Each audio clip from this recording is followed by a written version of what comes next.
अस्सलाम वालेकुम व्यूअर्स, उम्मीद करती हूँ कि आप सब खैरियत से होंगे। मैं आज आप लोगों के लिए स्किन पे होने वाले ओपन पोर्स को किस तरह से हम ठीक करें, उनको किस तरह से क्लोज़ करें, उसके लिए एक आसान सी रेमेडी लेकर आई हूँ। उम्मीद करती हूँ कि मेरी बाकी रेमेडीज़ की तरह ये रेमेडी पसंद आई होगी आप लोगों को। आपको करना कुछ यूँ है कि आपने लेना है एलोवेरा जेल। एलोवेरा जेल आप मार्केट वाला भी ले सकते हैं या फिर आपके पास अगर फ्रेश एलोवेरा प्लांट रहेगा तो उसमें से भी आप जेल निकाल सकते हैं। और उसके अंदर आपने लीमू का अर्क शामिल करना है। लीमू का रस ले लेना है आपने हाफ टेबल स्पून, और एलोवेरा जेल ले लेना है आपने 1 टेबल स्पून।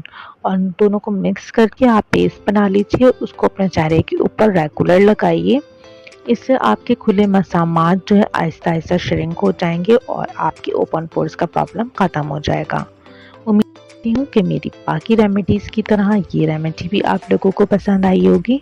मेरी इस तरह की आसान आसान सी रेमेडीज़ को हासिल करने के लिए मेरे चैनल को सब्सक्राइब कीजिए, मेरी वीडियोज़ को लाइक और शेयर कीजिए।